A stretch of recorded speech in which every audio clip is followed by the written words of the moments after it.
Today I was reminded of a biblical truth by the Lord. You know, today I woke up kind of late. We have to get up. We have to leave by 4:15 to make our delivery. We're about 170 miles away. Anyway, I normally have time to get up and pray and read my Bible. Today I didn't.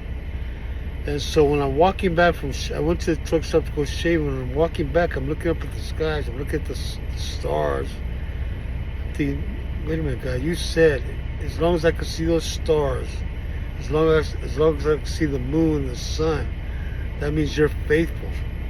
God says, as long as you can see those things up in the sky, I'm faithful. Even though I'm not faithful, God's faithful.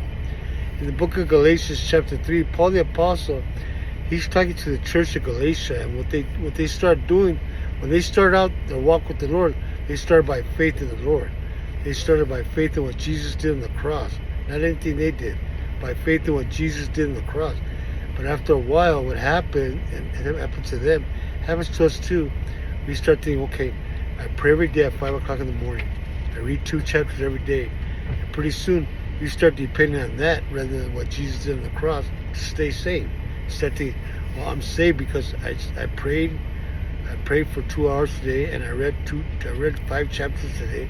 That's why I know I'm right with God, because I did these things. That's not what it is. You're right with God totally and solely on what Jesus Christ did on the cross. Look at the thief on the cross. The 2 thieves on the cross, when Jesus died on the cross, there was 2 thieves, and one of them said, Lord, remember me when you come into your kingdom today. And Jesus turned around and told him, today you'll be with me in paradise. Did that thief pray that morning? Did he read his Bible that morning? Had he been in church that day? No. He was a thief dying on the cross. Literally, he was a murderer. And he was dying on the cross. The only thing he had, the only hope he had, was on what Jesus was doing on the cross. That's the only hope you and me have. And that hope is good enough, because God's faithful.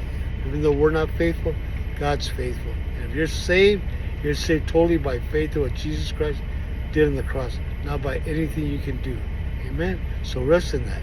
Rest in that. Today, God's faithful, even though you're not. Amen? God bless you.